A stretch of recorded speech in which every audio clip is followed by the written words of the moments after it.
মায়ের হাতের রান্না যতই কপি করার চেষ্টা করি কিন্তু কপি কখনোই করতে পারবো না। আসসালামু আলাইকুম, সবাই কেমন আছেন? আশা করছি সবাই ভালো আছেন। আজকে রান্না করছি আমি পালং শাক, মসুরের ডাল দিয়ে, চিংড়ি মাছ দিয়ে।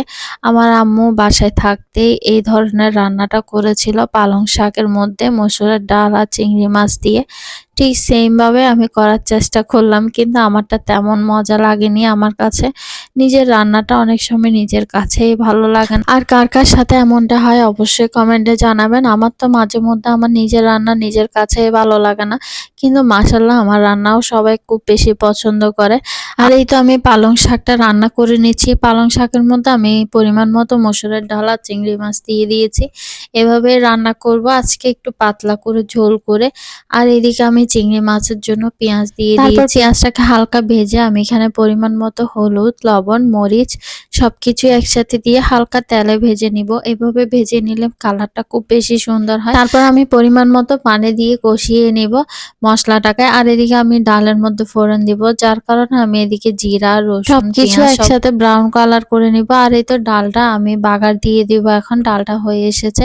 আর এইভাবে ডাল খেতে খুব বেশি ভালো লাগে। আমি কিছু টমেটো দিয়েছি এখানে, তারপর ধনেপাতা, পোলাও পাতা দিলে তো আলাদা একটা ঘ্রাণ লাগে। মাশাআল্লাহ ডালটা আজকে অনেক বেশি মজা হয়েছে, খুব ঘন হয়েছে। এইভাবে ডাল রান্না করলে শুধু ডাল দিয়ে ভাত খাওয়া যায়, একটু ঘন করে রান্না করলে। আর এদিকে আমি অপর পাশে আমার মশলাটাকে কষিয়ে নিয়েছি চিংড়ি মাছের। তারপর আমি এখানে সবগুলা চিংড়ি মাছ দিয়ে দিচ্ছি। এভাবে দিয়ে আজকে সামান্য খুব অল্প রান্নাই করলাম, কারণ কালকে কিছু রান্না করা আছে, তাই আমি আজকে বেশি কিছু রান্না করিনি। আর এদিকে আমি টমেটোগুলা দিয়ে দিচ্ছি, একসাথে ভালোভাবে কষিয়ে নিব চিংড়ি মাছের সাথে। আর এখন আমি ভালোভাবে দিয়ে নেড়েচেড়ে হালকা লবণের পরিমাণটাও টেস্ট করে নিয়েছি। তারপর আমি ঢাকনা দিয়ে ঢেকে দিব। আর এদিকে অল্প কিছু ভাজি করে নিচ্ছি। এই ভাজিটা খুব বেশি খাওয়া হয়। মাশাআল্লাহ ফুলকপি দিয়ে, শিম দিয়ে, আলু দিয়ে ভাজি করলে আলাদা একটা মজা লাগে খেতে। আজকে আলু ছিল না, যার কারণে আমি আলুটা দিতে পারিনি। আর এদিকে আমি বিকালে নাস্তার জন্য নুডলসটা রান্না করছি। আমি এখানে বরবটি দিয়েছি ছোট ছোট করে কেটে, তারপর টমেটো কুচি, পেঁয়াজ কুচি সবকিছু দিয়ে দিয়েছি। আর কাঁচামরিচগুলোকে আজকে কুচি করে দিয়েছি, যাতে খেতে ভালো লাগে। একটু ঝাল হলে ম্যাগি নুডলস গুলা খেতে ভালো লাগে।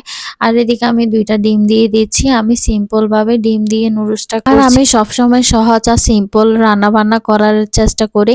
সবকিছুর মধ্যে নাস্তা হোক বা যে কোনো রান্না বান্না হোক, আমার খুব ভালো লাগে। এভাবে করলে কাজটাও সহজ হয় আর অন্যান্য কাজগুলো সেরে নেওয়া যায়। পরিমাণ মতো লবণও দিয়ে দিয়েছি আমি, দিয়ে ভালোভাবে নেড়ে চেড়ে এই তো আমি নুডলসটাও দিয়ে দিয়েছি। এভাবে খেতেও ভালো লাগে। খাবার দাবার খেতেও হবে, রান্না করতেও হবে। আমাদের মেয়েদের কাজে এটা একবেলা শেষ হতে না হতে আরেক বেলার টেনশন করতে হয়। সবাই ভালো থাকবেন। আজকের মতো এতটুকুই শেয়ার করতে পারলাম। আল্লাহ হাফেজ।